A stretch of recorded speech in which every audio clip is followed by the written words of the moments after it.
The great house blazed against the January dark, like something that had decided, quite deliberately, to be seen.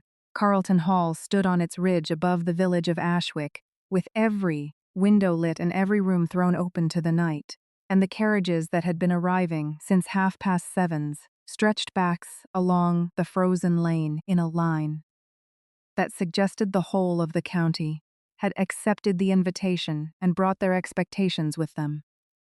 Inside, the ballroom was a feat of organized extravagance.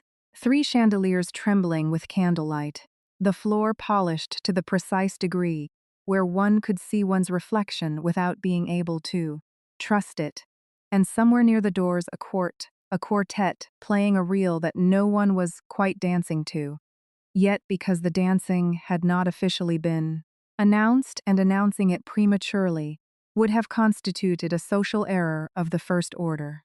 The flowers, white hothouse roses forced into early opening at considerable expense, had been arranged along every available surface, and the scent of them pressed against the warmth in a way that would, in another hour, begin to feel deliberate. The guests moved through the spectacle with the practiced ease of people who had been moving through spectacles all their lives. The women wore silk and satin in colors that cost more per yard than a tenant farmer earned in a fortnight. The men wore their authority in the set of their shoulders, and at the edge of all that blazing magnificence, on her knees beneath the second window on the east wall, rearranging the lower tier of a floral arrangement that had shifted 2 inches out of alignment during transport, was Agnes Whitmore. She was 24 years old, wore a gown that had been washed so many times the original blue had become something more closely resembling memory, and she had been at work in Carlton Hall since 5 that morning. She was not a guest. She held no invitation. She was the housekeeper's assistant, which was the title Mrs. Price used on the household accounts. Though in practice, it meant Agnes was responsible for whatever needed doing before Mrs. Price could be found. Tonight, what needed doing was the roses, the seating card that had been placed at table 7, belonging to a viscountess who had written 3 days ago that she would not be attending due to gout, and the fact that one of the footmen had gone gray in the face an hour ago and needed to be replaced without the replacement looking like a replacement. She had seen to all 3. She was now finishing the roses. She was aware, without looking up, that she occupied a position in this room that was functionally invisible. The guests moved around her the way water moves around a stone in a stream. Without acknowledgement, without curiosity, without collision. This was not cruelty. It was a kind of architecture. The people who kept the great houses standing were not meant to be seen in them. They were meant to keep everything running so smoothly that the possibility of the house, requiring keeping, did not intrude on anyone's evening. Agnes had understood this for 6 years. She had stopped finding it remarkable. What she noticed, as she pressed the last white stem back into its arrangement and rose to her feet, was the change in the room's particular current of sound. The quartet had not altered its reel, the conversation had not quieted.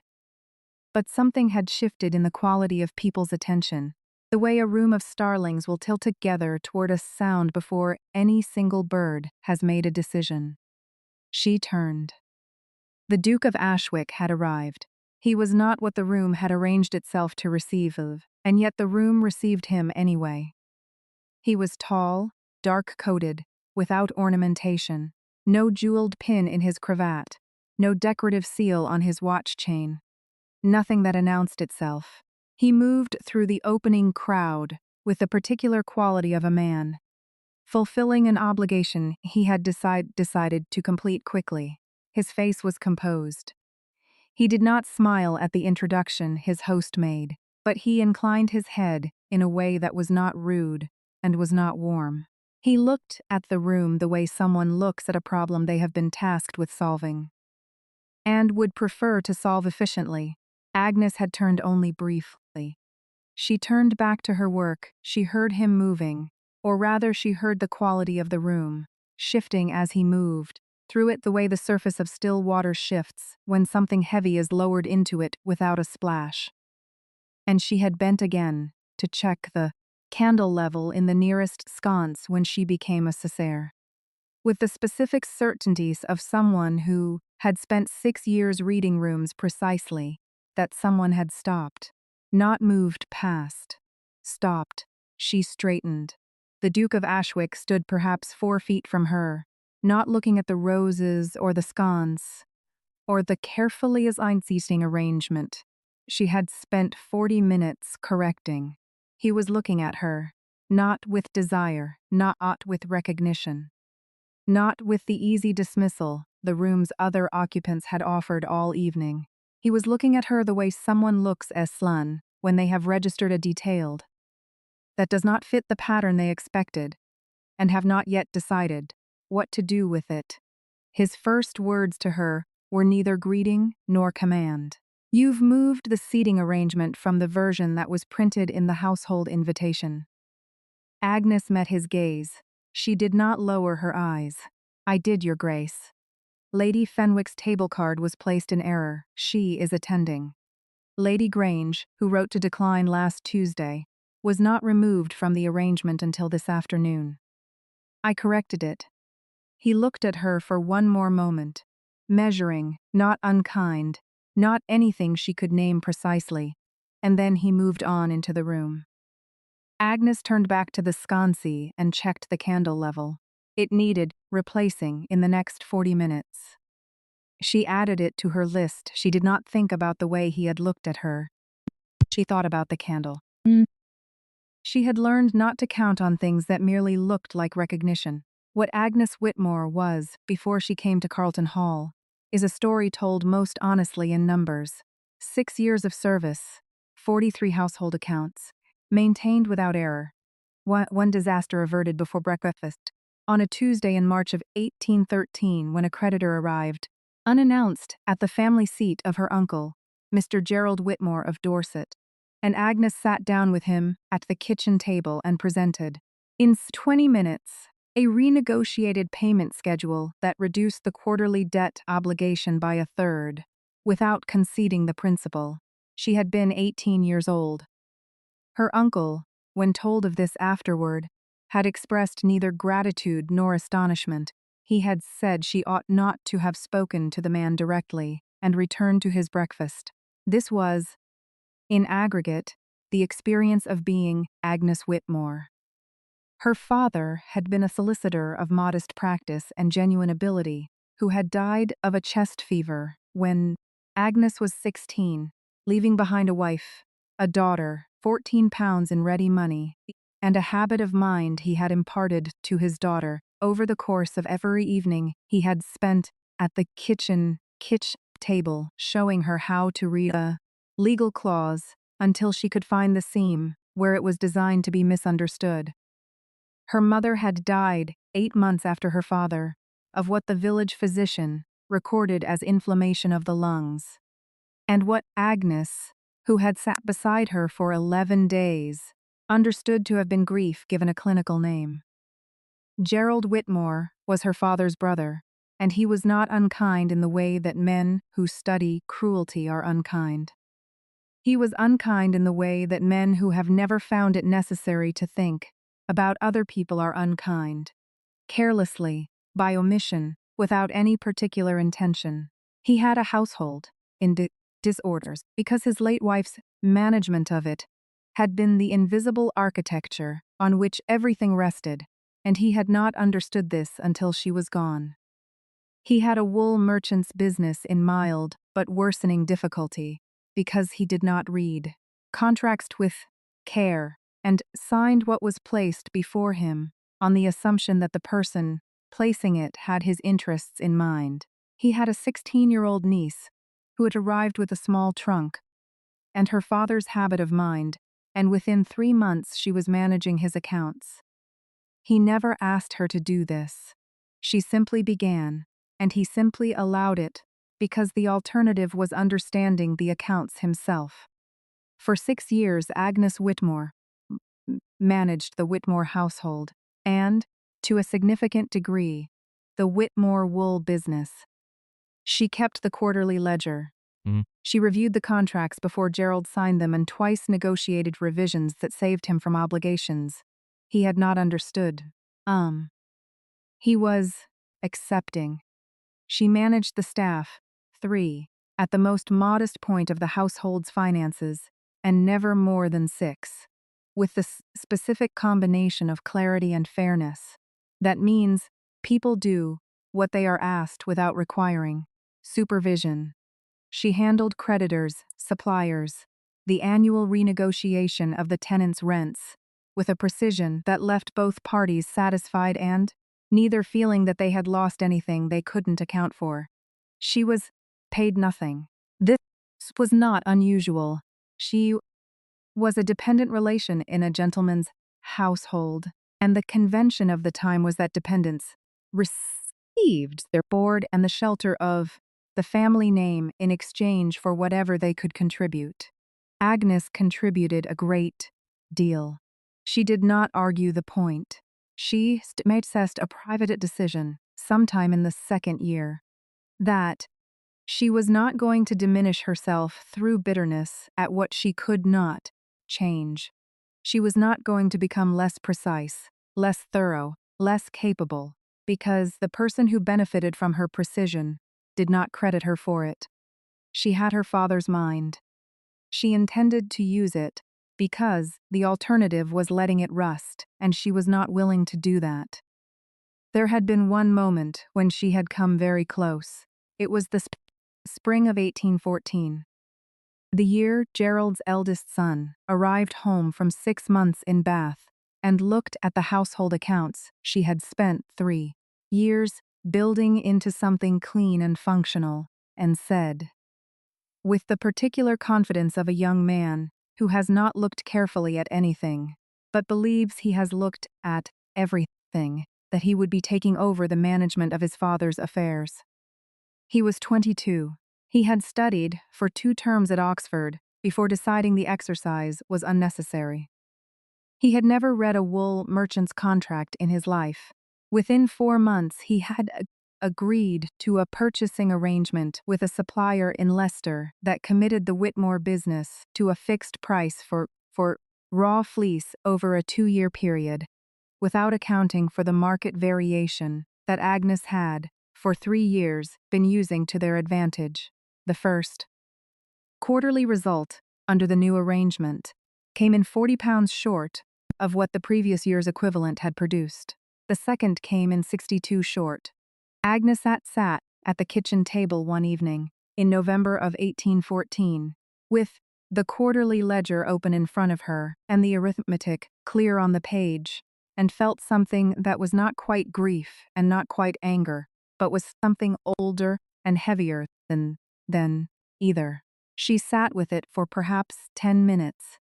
Then she closed the ledger, made a clean copy of the corrected figures, and left it on Gerald's desk with a 1-page summary of what the current purchasing arrangement would cost them by the following spring if it were not renegotiated. Gerald did not renegotiate it. His son did not read the summary.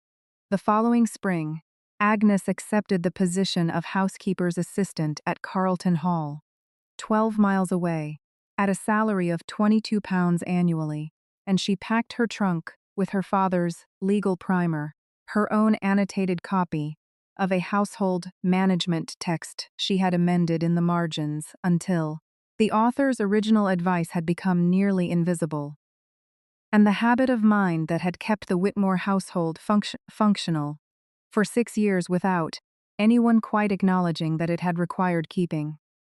She was not bitter. She was practical. She had managed a creditor at 18, a household in disrepair, a wool business in quiet decline, and one young man's certainty that her work was not work because it was hers. She could manage anything. She simply needed a room large enough to use all of what she had. The person being overlooked in any room is not, as a rule, the person the room least needs. It is very often the opposite. In the room she had been assigned at Carlton Hall, small, cold, adequate, with a single window that faced the stable yard, she had her ledger, her primer, her amended household text, and £22 annually. As she has also by her third month, the real account of the hall's linen inventory, which she had found 3 entries in disagreement with itself, and corrected without being asked. Mrs. Price, the housekeeper, had noticed this. She had not said anything, but she had begun quietly to give Agnes the tasks that required reading something carefully before doing it. It was not recognition, exactly, but it was close enough to keep her working. There was one moment in those first months at Carlton Hall when she had been seen, genuinely seen, in the way that her father used to see her, by an unexpected source. The Hall's estate advisor, a retired man of business named Mr. Edward Harlow, had come to the house on a Wednesday to review the quarterly household figures with Mrs. Price. And he had found Agnes in the study instead, making a clean copy of the supply accounts, because Mrs. Price had a cold that had settled in her chest, and Agnes had offered to manage the meeting, rather than have it postponed. Mr. Harlow had sat down opposite her, reviewed the figures she presented with the careful attention of a man who has read a great many figures, and then looked at the additional page she had included. A 1-page comparison showing the last 3 years' annual household expenditure per head against the current year's projected cost, with a note on where the projection could be reduced without reducing the quality of service to the household. Who prepared this additional analysis? He had asked. I did, Agnes had said. Mr. Harlow had looked at her for a moment in the way that Mr. Harlow apparently looked at things that required his genuine attention. Then he had taken the page, folded it precisely, and put it in his coat pocket. I will want to return to this, he had said, and that was all. Agnes had not counted on it. She had learned, with great thoroughness, not to count on things that merely looked like a door opening. She had returned to her list. But she had felt, walking back to her small cold room that evening, something she had not felt in 3 years, the very specific warmth of having been in the same room, as a person who looked at what she had actually done, and recognized it for what it was. She pressed one hand briefly against the corridor wall, and then she let go and went on. The Duke of Ashwick was 31 years old, and he had been alone in the management of his estate for 4 years, and the most honest account of what those 4 years had cost him would have to include the 3 weeks in November of 1811, when his mother was dying and the Duke. Then not yet the Duke, merely Lord James Ashwick, heir to the title his father would not relinquish until the end of 1812, had sat in the chair beside her bed every evening reading aloud to her from the history books she preferred, because her eyes had given out, and she could no longer manage the pages herself. She had died on a Tuesday. He had not been present. He had been in the library, because she had insisted he sleep. He had lived with this arithmetic ever since, though he did not speak of it. The estate's management had passed to him in full, when his father, the old Duke, had declined rapidly and signed the necessary papers in the winter of 1812. His father was not dead. He was at a property in Bath and intended, apparently, to remain there for the foreseeable future, living on an allowance. His solicitors had made generous, and his son had not contested. They corresponded occasionally in the manner of 2 people who respect each other and have nothing comfortable to say. The estate was sound. The Duke was good at managing it. He did this without visible effort and without requiring acknowledgement, because he was the Duke of Ashwick and the estate was his, and the tenants relied on it. And these facts did not require emotional elaboration. He had, in 4 years, reduced the outstanding debt on the North farming property renegotiated 2 significant leases, and approved improvements 4 of the 12 tenant farms that had returned, by his estate advisor's accounting, £140 annually in recovered productivity. He was not sentimental about the numbers. He was not sentimental about most things. What he was, which was not the same as being sentimental, was attentive. He read reports his staff produced with genuine care. He walked the estate in all weathers, twice a month, and spoke to tenants directly rather than through a land agent, which was considered eccentric by most of his contemporaries, and which he continued to do regardless. He noticed things. He had noticed, for instance, at his own Christmas dinner 2 years ago, that the household accounts his housekeeper presented were slightly less coherent than they had been in the 3 preceding years. He had not said anything yet because he could not determine whether the incoherence was a matter of a new system or a matter of something else I've been watching. He had not attended a social function of any significance in nearly 14 months. He attended the January gathering at Carlton Hall because Sir Robert Carlton had been his father's oldest friend, and had written personally, and declining would have constituted a social slight he was not willing to commit. He had not expected the evening to yield anything of interest.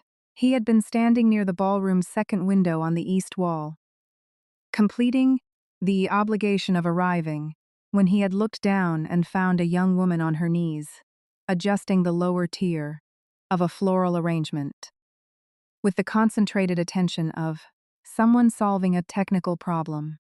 She was not a guest.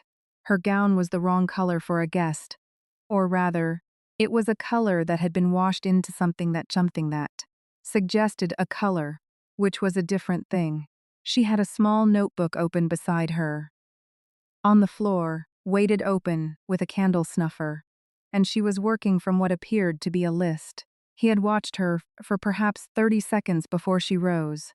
He had not intended to speak, but she had turned to check the candle level in the sconce, and he had observed, before he could not help but observe it, that the sconce contained a candle that had less than 40 minutes of burn left in it, and he had thought, she will have noticed that already. She will have it on her list. He had spoken without fully planning to, and she had answered him with the specific, unhurried precision of someone who had organized the information before she opened her mouth, and she had not lowered her eyes.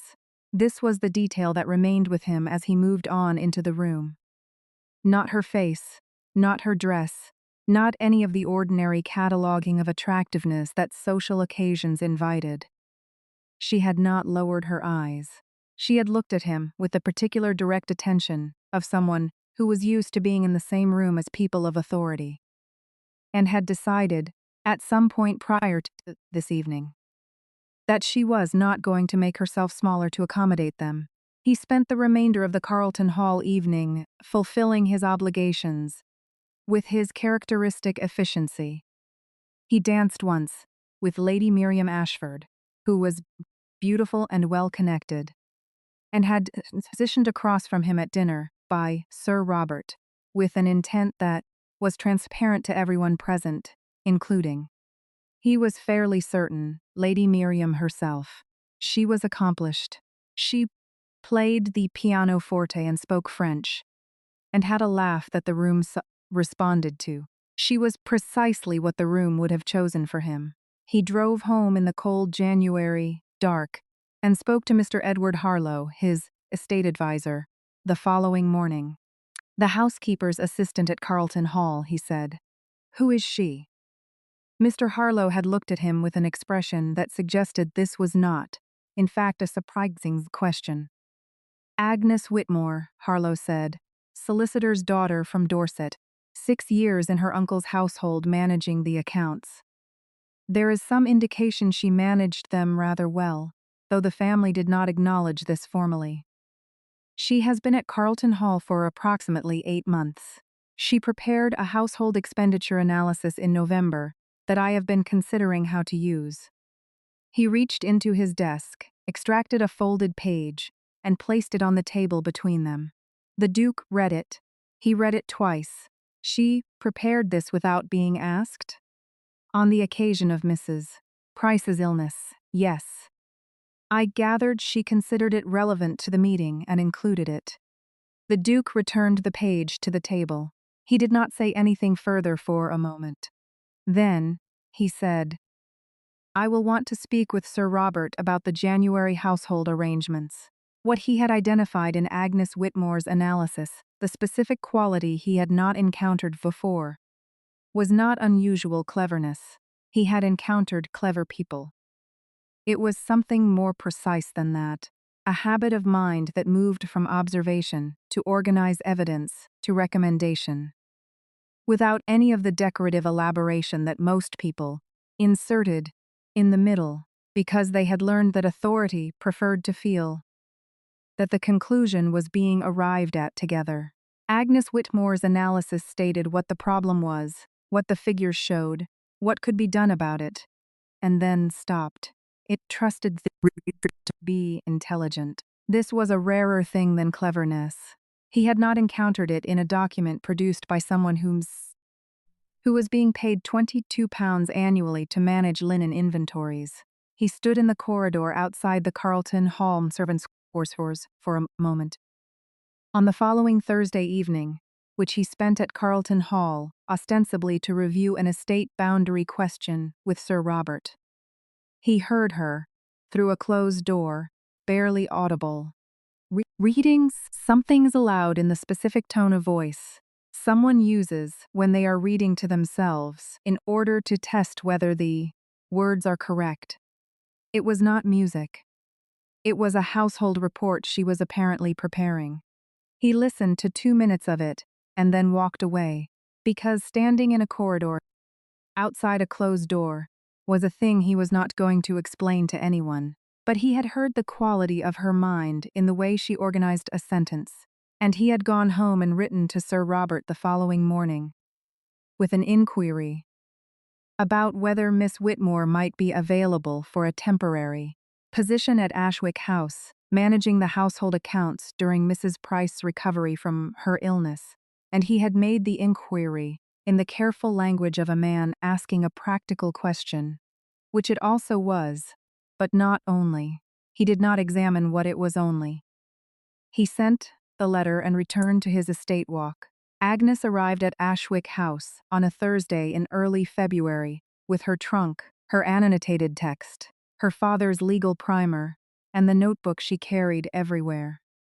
She came by the arrangement Sir Robert had confirmed with the Duke's solicitors, a temporary position at £28, prorated, management of the household, accounts, through the month's end, with the possibility of extension depending on what the arrangement produced. She had accepted this without immediate comment, considered it for the length of time it took to walk from Sir Robert's study to her room, and back, and then told Sir Robert she would go. She had not expected Ashwick House to be what it was. She had expected a great house managed with the particular variety of competent neglect that characterized establishments run by men who cared about the result but not the method. What she found instead was an estate that had been managed with genuine and systematic care. The accounts were in order, the tenant records were thorough, the household budget balanced, but which had, in the last 6 months, begun to develop a specific and subtle incoherence that she recognized immediately because she had seen its beginning in the Whitmore household before Gerald's son arrived. Someone had been adjusting figures, not dramatically, not clumsily. The adjustments were made with the kind of precision that suggested whoever was doing them understood accounts well enough to know where the adjustments would to find a quarterly supply invoice as altered by £4, a linen replacement entry that appeared twice, separated by 3 months, and slightly different descriptions, a fuel cost that had risen 12% from the previous year, with corresponding bonds, note about market change or increased usage, Any one of these would have been invisible. Together, over 14 months, they amounted to £96 torn directed from the household accounts into a pattern. Agnes spent her first 2 evenings at Ashwick House mapping on a clean sheet of paper before she was confident enough to be certain. She was confident by the end of the second evening. The redirected funds appeared to correspond, in timing and in amount, to a series of payments listed in the outer accounts under the heading of External Maintenance Consultancy. A heading she could not find any corresponding contract, for in the household records she had been given access to. She set her pen down, pressed her hand flat against the page for a moment, and then picked up the pen again, and began to write the summary document with the same attention. To evidence she had given to the Carlton Hall expenditure analysis. She was going to be certain, she was going to be organized. She was not going to present a conclusion that could be contested because she had moved too quickly. She did not sleep much that second night. She returned to the accounts at 6 the following morning and went through the 14-month ledger a third time. The figures held. She was still at the writing table at 8:30 when the Duke walked in. This was, she would realize later, the first thing he did that surprised her. She had expected, in a ducal household, that she would be invisible in precisely the way she had been invisible at Carlton Hall. Present. Functional. Unremarked. She had not expected the Duke to come to the household accounts room at 8:30 in the morning. She had not expected him to come to it at all. He stopped in the doorway when he saw her. She rose. This was courtesy, not deference, and she made the distinction clear by the pace of the rising. And he said, "I did not know you began this early. I had something I needed to confirm before I could proceed," she said. He looked at the papers on the table. "May I?" She considered this for the precise duration required by the question. Then she stepped aside, read in silence for what she estimated to be 4 minutes, which was longer than she expected. Then he looked up. "You are certain of the total, £96, over 14 months. I have gone through the ledger 3 times. The consulting contract, that would justify the external maintenance payments, does not appear in any record I have been given access to. There are records you have not been given access to. I assumed there might be. I noted it in the summary." He looked at her. Again. The same measuring attention she had received in the Carlton Hall ballroom, but longer this time, and with something additional in it she could not immediately name. He put the summary page down on the table, with the precision of a man who has made a decision and is moving to act on it. "I will need to speak with Mr. Graves," he said. Graves was the senior household manager, a position above Mrs. Harwick, the housekeeper, appointed 18 months ago, by an arrangement the Duke, Agnes would later learn, had not personally overseen. "I will want you present at that meeting." "Yes, Your Grace." He left. Agnes sat back down at the writing table and drew her summary page toward her and checked the figures once more, not because she doubted them, but because checking things twice before they became public was the habit she had built and she was not going to break it for urgency. She found nothing new. The figures held. She picked up her pen and continued. It was Mrs. Harwick, the housekeeper, a small, direct woman of 50-something, who wore her gray hair in a tight arrangement that suggested she had strong opinions about the relationship between tidiness and character, who was the first person inside Ashwick House to offer Agnes genuine welcome. She appeared in the accounts room on Agnes's 3rd morning, with a cup of tea she had not been asked to bring, set it down beside the ledger without comment and said, "The window sticks on the left side. You have to lift and push at the same moment, or it won't budge." This was, Agnes understood, an act of domestic alliance. She thanked her. Mrs. Harwick nodded once and left. The meeting with Mr. Graves took place 4 days after the Duke had read Agnes's summary. It was conducted in the estate office, which was a large room with good light and a long table, and it was attended by the Duke, Mr. Harlow, Agnes, and Mr. Graves himself, a tall, smooth-faced man of middle age who had arrived at the meeting with the practiced composure of someone who had anticipated a version of this conversation and prepared for it, and who looked at Agnes across the table with the particular variety of dismissal that required no words. She was a housekeeper's assistant on a temporary engagement, and whatever she thought she had found in the accounts was something a gentleman of his position and standing could explain and correct, and cause to disappear. The external maintenance and consultancy, the Duke said, without preamble. I will want to see the contract. Mr. Graves produced a document. Agnes had asked the Duke the previous evening to make this request in precisely those terms. She had also asked him to allow her to read the document when it was produced. He had agreed without asking her why, which she noted with the quiet attention she was applying to every interaction with this particular man. She read the contract. It took her 6 minutes. The Duke and Mr. Harlow waited.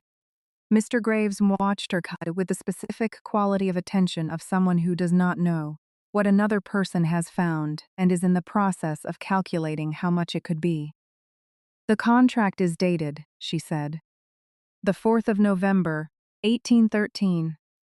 The first payment under the external maintenance heading in the household ledger is dated the 18th of September, 1813. 7 weeks before the contract that would authorize it existed. Silence. The particular kind that is not peaceful. There may be an earlier version, Mr. Graves said. If there is, I would like to see it, Agnes said. I would also like to see the equivalent entry in the disbursement records for the 3rd quarter of 1813, and the correspondence with the consultancy firm named in this contract, which, she turned the page back, is listed as Graves and Associates of London. The room shifted, not dramatically, the way a floor shifts when something heavy is moved from one end to the other. Mr. Harlow made a sound that was not quite a word. Mr. Graves looked at the Duke. The Duke was looking at Agnes. Agnes set the document on the table, aligned its edges precisely with the table's edge, and waited.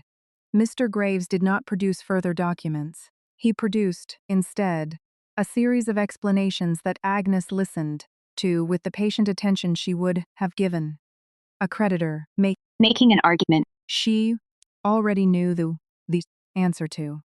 When he had finished, she presented, in 11 minutes, a sequential account of the adjustments, their amounts, their dates, the absence of any authorizing contract predating November 1813, and the total sum of £96. She did not argue. She presented. She let the evidence arrange itself into the shape it was already arranged in. The Duke dismissed Mr. Graves from the estate management position that afternoon. Mr. Harlow handled the particulars. That evening, the Duke came to the accounts room at 7 o'clock. Agnes was there, making a clean copy of the corrected ledger, because the record needed to be accurate before anything else could proceed. He stood in the doorway for a moment. Then he came in and sat in the chair across the table from her, which was not a thing she had expected. She looked up. You knew about the firm name, he said. It was not quite a question. I noticed it on first reading. I wanted to be certain before I said it. How long did you suspect before you were certain? She considered this honestly. I began to see the pattern on the 2nd evening. I was certain by the morning of the 3rd day. He was quiet for a moment. Outside the window, the February dark pressed against the glass, and the fire in the grate was doing its quiet work. He said, without looking away, My mother kept these accounts. Before she died, the specific care with which they were maintained. I recognized her handwriting in the older entries. I had not been able to determine when they began to change. Agnes set her pen down. She did not speak immediately, because the information he had offered her was significant, and it deserved the respect of not being answered too quickly. The accounts changed in character approximately 16 months ago, she said at last. Whatever was in place before that was meticulous. I have found nothing to question in any entry dated before the autumn of 1813. He looked at the ledger between them. He said, quietly, "She would have found it in a fortnight." "Yes," Agnes said. "I believe she would have." The silence that followed was not uncomfortable. It was the silence of two people who have each said the precise true thing and are resting in the room that such precision makes. He left at 8. Agnes continued with the clean copy until she had it right. She pressed one hand briefly against the table when she was done, and then she gathered her pages, set them in order, and went to bed. She was not going to let herself think about what she had seen in his face in those seconds. She had managed accounts and creditors, and one terrible year, and a quiet exile and a household that had needed her, without ever acknowledging the need. She could manage this. But she thought about it anyway, lying in the small room above the stable yard, the February wind pressing at the window that stuck on the left and needed lifting and pushing at the same moment.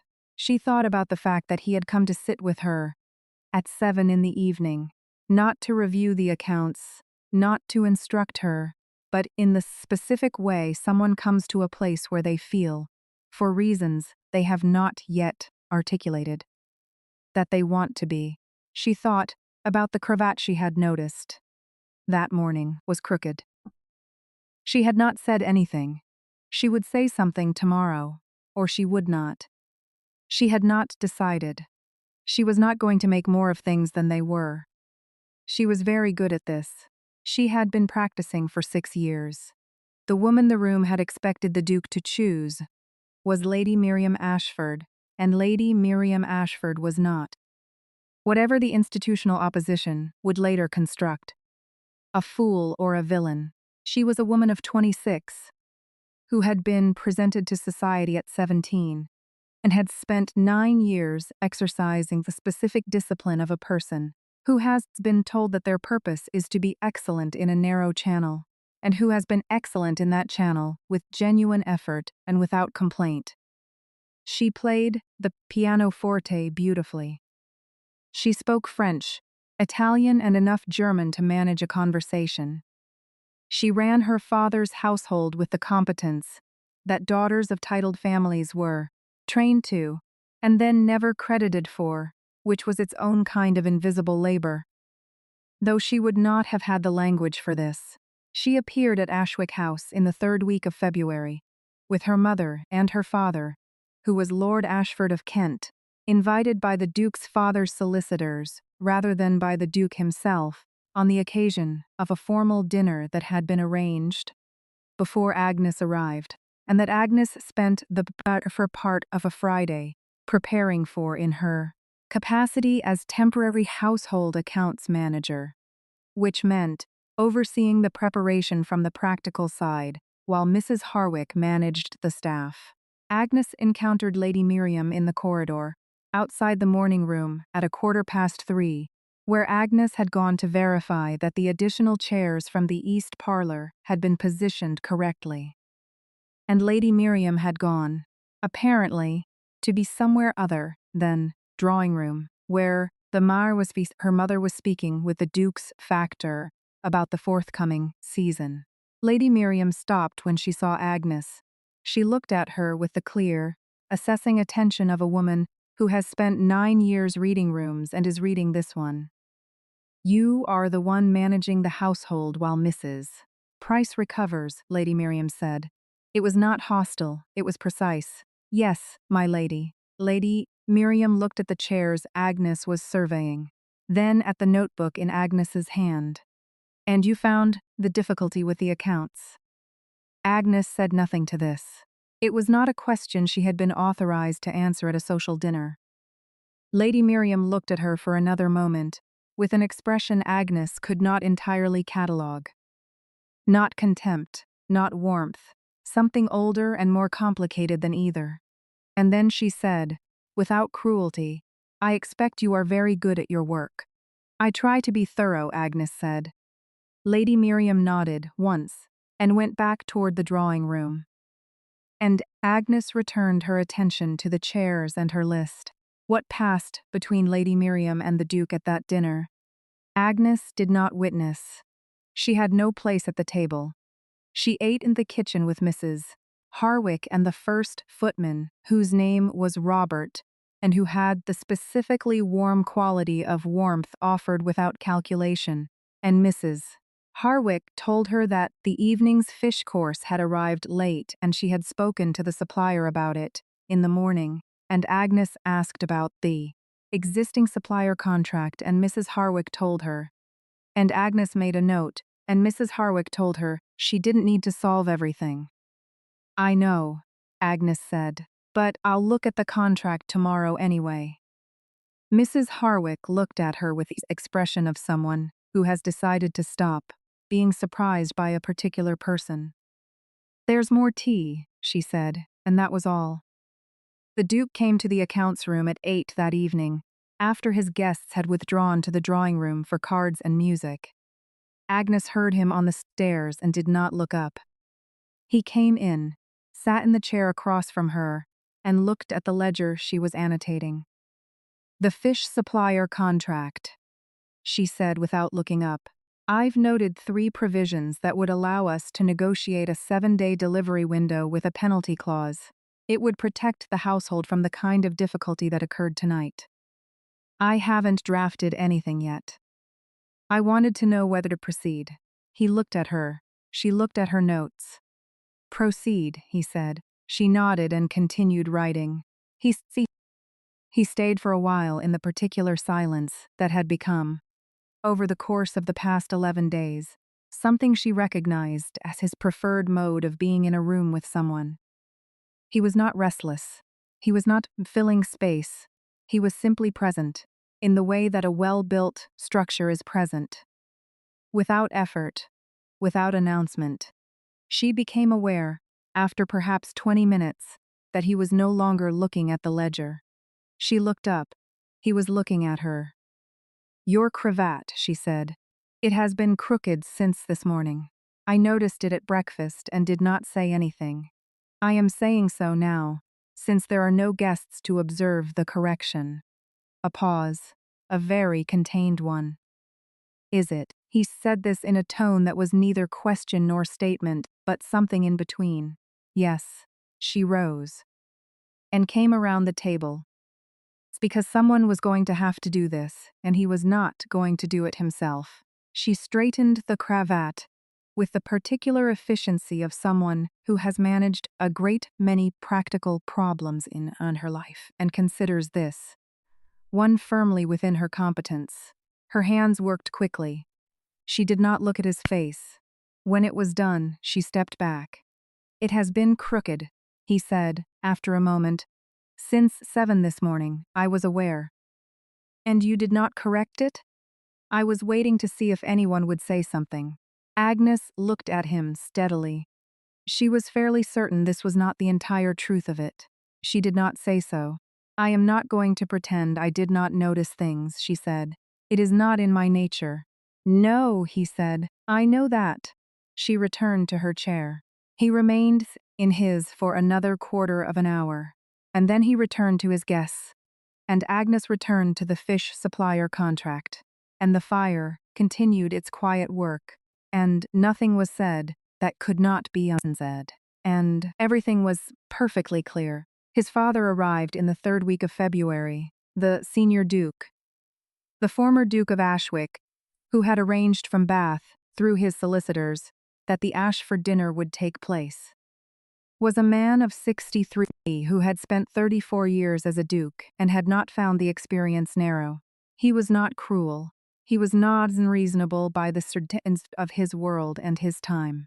He believed that certain things were true in the way that men believe things that have always worked out for them. Confidently, without requiring evidence. Because the evidence had always arrived to confirm what he already knew. He had decided that his son would marry Lady Miriam Ashford. She was appropriate in every particular. He had not asked his son about this, because his son had not yet done it himself, and someone needed to. He arrived on a Tuesday and met Agnes on a Wednesday morning in the corridor, outside the estate office, where she was bringing the clean ledger to Mr. Harlow for counter-signature. He looked at her the way he would look at furniture that had been placed in a position he did not consider optimal.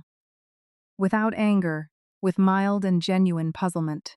"You are the temporary accounts manager," he said. "Yes, Your Grace. Whitmore's daughter." He had, apparently, had his own research done. "A solicitor's family." "Yes, Your Grace." He looked at her for a moment with the expression of a man who is not being unkind, but is also not going to pretend that the thing in front of him is other than what it is. "You found the difficulty with the Graves matter. The accounting records were clear once the full ledger was examined." He looked at the ledger under her arm. "My son speaks well of your work. I am grateful for the position," Agnes said. This was not the same as agreeing with the implied point of the conversation, and she was fairly certain he was intelligent enough to hear the distinction. He was. He looked at her again, with something slightly different now, the specific adjustment of a man who has recognized that a thing is more complicated than he first assessed, and has decided to reserve final judgment. He did not say anything further. Agnes thanked him, and continued to Mr. Harlow's office. She had managed Gerald Whitmore. She had managed the creditor at 18, the wool merchant's son at 23, the entire invisible machinery of a household and a business for 6 years, without a title or acknowledgement. Or £28 a year. She could manage the former Duke of Ashwick. She picked up her list and went on. The dinner that decided things took place in the first week of March, and it was not a private dinner. Sir Robert Carlton had invited 12 people, the county's nearest thing to an investor council, men who managed estates and wool interests, and tenancy arrangements, and who had, as a group, been approached by a London firm about a regional agricultural improvement scheme that required local investment and local land access. The firm's representative, a Mr. Dennis Calder of Calder and Sons, had been presenting the scheme to individual estates for 2 months. He had secured 3 commitments. He was expecting, from the Ashwick dinner, a 4th.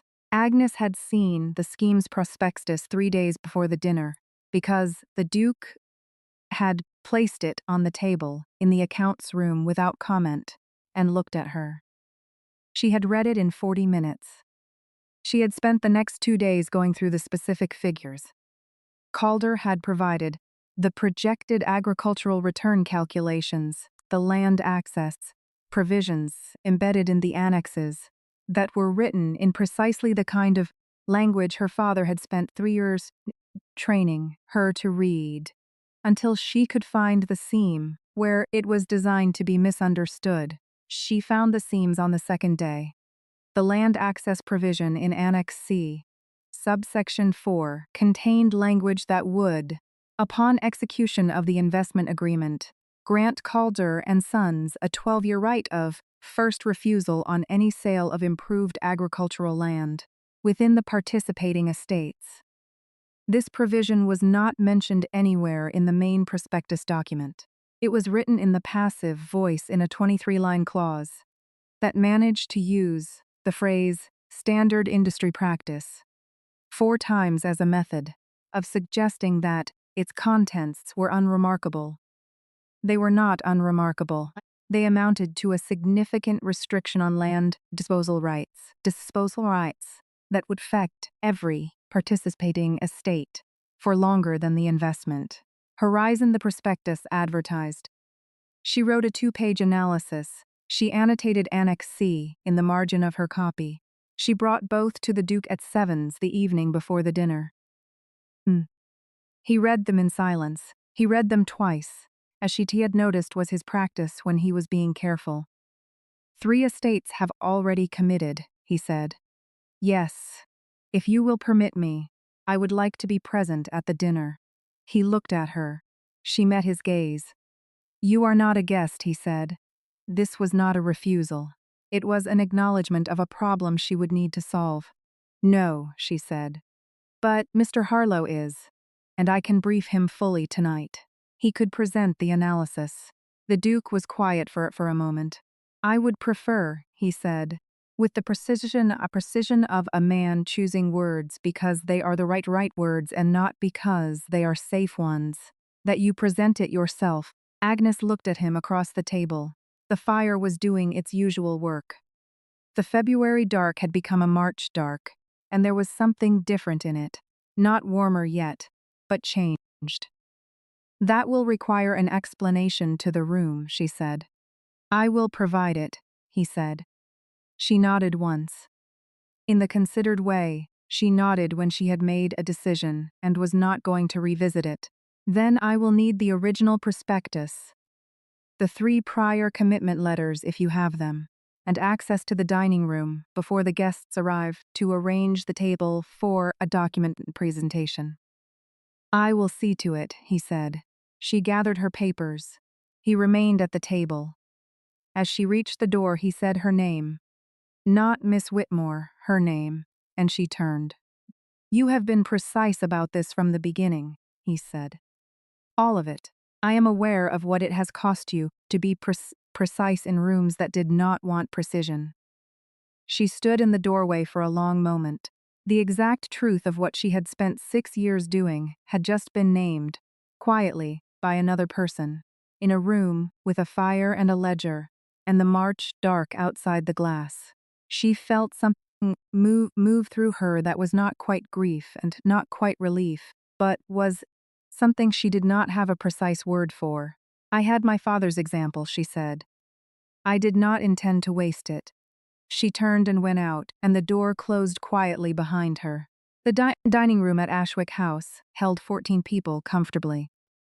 On the evening of the 6th of March, 1815, it held 12 men who managed between them a significance of the agricultural and commercial enterprise of this corner of England. Mr. Dennis Calder of Calder and Sons, smooth, confident, carrying the prospectus he had presented 11 times without significant challenge, and one woman standing at the far end of the room, beside the table where the documents had been laid in the order in which she intended to use them. The Duke introduced her, without apology and without elaborate explanation. Miss Whitmore has been reviewing the Calder scheme's documentation on my behalf, he said. I have asked her to present what she has found.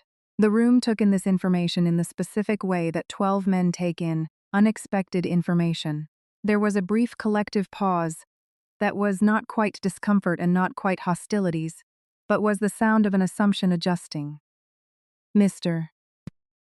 Calder looked at her with the measuring attention of someone calculating how much of a problem this was going to be. Agnes had managed a creditor at 18. She had managed a hostile quarterly meeting at 20. She had sat across from men who did not believe she understood the figures she was holding, and she had remained precise and organized, and she had not once lost her composure and caused them to dismiss her, because she knew that a woman who lost her composure in that kind of room had already lost the argument, whatever the argument was. She was not going to lose her composure. She was not going to argue. She was going to present. She held up the prospectus. The investment horizon described in the main document is 8 years, she said. The projected agricultural improvement return is presented as 14% annually from the 3rd year forward. Both figures are prominent in the prospectus, and both may be accurate. What I want to draw your attention to this evening is Annex C. She turned to the annotated copy. She read the key clause aloud, slowly. And then she set the page down and described, in plain language, what the right of first refusals on the sale of improved agricultural land would mean in practical terms for any estate that signed the agreement. For 12 years after execution, she said, Calder and Sons would be required to agree to any sale of land within the improvement scheme's boundaries before that sale could proceed. This is not mentioned in the body of the prospectus. It appears only in Annex C, subsection 4, in language that describes it as standard industry practice. I have reviewed 43 agricultural improvement agreements in the last 2 days. She had sent to Mr. Harlow's office for his reference files and spent most of 2 nights with them. 11 included some form of first refusal provision. None included a 12-year term. The median term in the agreements I reviewed was 3 years. The room did not erupt. There was a long, suspended moment, and in it, Agnes could feel the quality of the air change.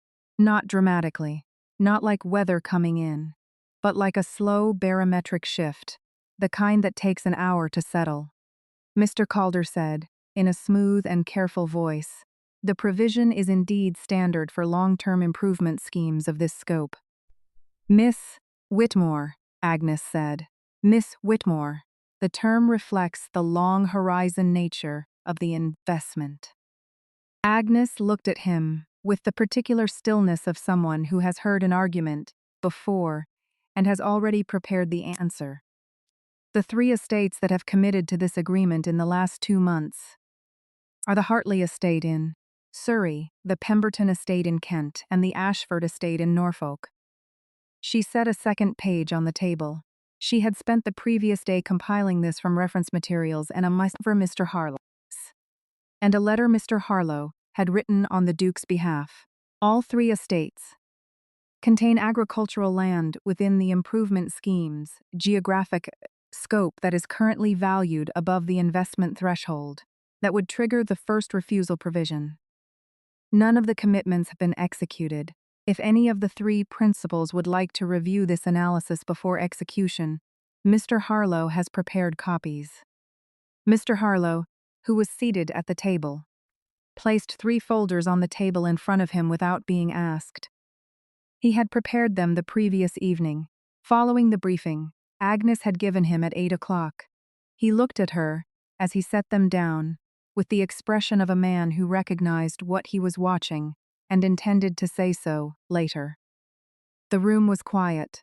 One of the 12 men, a man named James Forsyth, who managed the largest tenant estate in the county, and whose opinion the room used as a barometer, looked at Agnes with the specific quality of attention that was the best possible outcome of this kind of presentation. He was not converted. He was not charmed. He was looking at the evidence. Where is the 12-year term stipulated precisely? He said. Agnes turned to the annotated annex and read the sentence.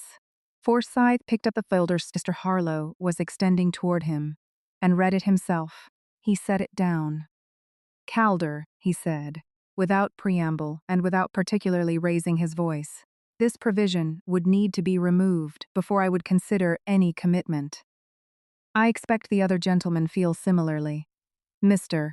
Calder looked at the room. The room did not look back at him with any particular expression. It simply waited, in the impassive way that a room waits when the conclusion has already been reached and is giving the losing party a moment to arrive at it. Agnes set her pages in order on the table and stepped back. The Duke stood. He had been seated at the head of the table throughout. He had not moved, had not intervened, had not offered assistance or rescue, because she had not needed any. He rose now and said, in the clear, measured voice of a man who has decision and means to be witnessed, making it, I will not be executing the agreement as currently written. If Calder and Sons wish to present a revised version, without the Annex C provision, I am prepared to hear it. If not, the Ashwick estate will not be participating. He looked at Forsyth. Forsyth nodded once. He looked at 2 other men in the room. who gave the same small nod, that is the aristocratic equivalent of a resounding endorsement. Then he looked at Agnes. "Thank you, Miss Whitmore," he said, in the specific way that the words carried weight because of what they were not saying, and what the room understood they were not saying. The room understood. Agnes saw it in the particular quality of stillness that came over 12 men who were recalibrating something, not suddenly, not dramatically, but with the inexorable adjustment of men who have been shown something they cannot unsee. Mr. Calder departed before dinner was served. Agnes was gathering her documents when she became aware that the former Duke of Ashwick, who had attended the dinner as his son's guest, was standing near the window to her left. She did not look at him. She continued gathering her papers. "I owe you," he said quietly, and stopped. He began again. "I was not correct," he said, "in my initial assessment." This was, Agnes understood, the closest a man of his generation and position was going to come to an apology. She had expected less. She had not expected this much. "Thank you, Your Grace," she said, and left it there, and he nodded, and they both moved on, which was the most honest version of reconciliation available to them. She pressed one hand flat against the table for a moment when the room had cleared, and then she picked up her papers and her list and went on. The Duke found her afterward, not in the accounts room, which was where he had expected, but in the library, where she had gone to return the 43 Renifrit's agreements to the shelves from which Mr. Harlow had borrowed them. He stood in the doorway.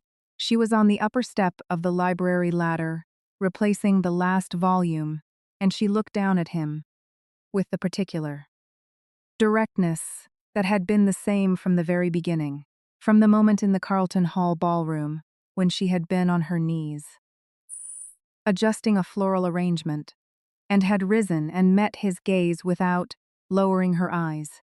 He came into the library. He stood at the foot of the ladder. He said nothing for a moment, which was habitual, and then he said, "I would like you to stay." Agnes descended the ladder. She stood before him on the library floor and considered this in the complete way she considered everything. "In what capacity?" she said. He was quiet for a moment. That was not hesitation. It was the pause of a man who is choosing to say the precise, true thing rather than the safe one. "Not as accounts manager," he said. "Not because the position requires filling, or because it is convenient, or because it is the arrangement that the circumstances have produced, and it is easier to continue it than to revise it. I am asking you to stay because this house is better when you are in it. Because I have found, in the past 3 weeks, that I come to that room at 7 in the evening, because you are there. And not because there is anything that requires my presence, because you named the thing about my mother's accounts that I had not been able to name for myself, and you did it without sparing me and without cruelty. And I have not been able to find another person in my life who has both of those qualities at once." Agnes looked at him. The library was quiet. The fire in the reading alcove was doing its usual steady work. "That is," she said, "a more honest account than I expected." "I try," he said, "to be precise." She stood still for a long moment. She was thinking, genuinely, about what he was offering, and what it would cost, and what it would ask of her, and what it would give her. And she did this completely because she was not going to answer a question of this size without having thought it through to its actual end. "Yes," she said at last. And then, because it was true and because she had decided, she was done with omitting true things. "I would have said so 2 weeks ago if anyone had asked me." He looked at her for the first time with something that was not measured or strategic or contained, something that was simply what it was, without architecture. He extended his hand, and she put hers in it, and neither of them said anything further, because everything further would keep. They were married in April, in the parish church at Ashwick, in a ceremony that was small by ducal standards and large by the standards of any gathering Agnes had been invited to as herself rather than as the person who had arranged the flowers. Mr. Harlow sat in the third pew and watched the proceedings with the expression of a man who has seen something vindicated that he always believed would be. Mrs. Harwick wept discreetly and then straightened her spine and continued, which was the closest she came to expressing large emotion. A young woman named Charlotte Forsyth, the daughter of James Forsyth, who had become, in the weeks following the March dinner, one of the more direct and unconditional allies Agnes had found, sat beside Mrs. Harwick and did not weep at all, but kept her hand in Agnes's for the full length of the ceremony, Marn, and told her afterward that she had never seen a more sensibly conducted wedding in her life, which was not what most brides were told, but which Agnes considered the highest possible compliment. The former Duke attended. He sat in the front pew on the groom's side, and when Agnes passed him, he inclined his head in the precise way that meant something without specifying what. Agnes inclined her own in return. This was the second and more complete installment of the closest thing to reconciliation available to them. And it was enough. Lady Miriam Ashford married a gentleman from Lincolnshire in June. Agnes heard this from Charlotte and was glad of it in the uncomplicated way one can be glad for people who have been presented as competition and turned out to be simply people.